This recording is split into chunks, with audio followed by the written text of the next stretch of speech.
Steve? Hey, Carl, here at the U.S. Monetary Policy Conference in New York, where more than a third or a quarter of the FOMC is actually here. New Fed Governor Philip Jefferson, making some comments in response to the paper being delivered here. He says high inflation may come down only slowly and that the worker shortage is an important part of the inflation pressure that's out there, and wage pressure remains high. He says bringing service inflation under control, that thing that Fed Chair Jay Powell has talked a lot about, is going to depend on getting better balance in labor supply and demand.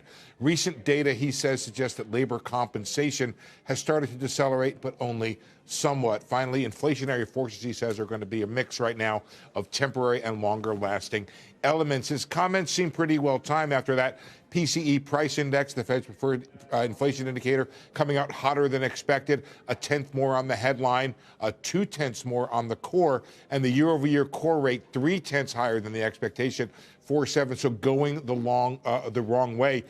Jefferson's comments came in response to a research paper done by several Wall Street luminaries on monetary policy, in which they went back and looked. They said there was no instance of a central bank over history in the post-war period fighting inflation without a recession coming in the aftermath of that disinflation attempt by the central bank. They conclude the policy rate may have to rise to 5.5% in order to bring inflation down. That is not far off of where we are right now, guys. We are at a new high for that January 2024 contract, which gives us the year-end view of the market. We're at 5.29 was the last that I saw before. Finally, Cleveland Fed President Loretta Mester telling CNBC this morning she thinks the funds rate needs to get up above that 5 level and stay there for a while.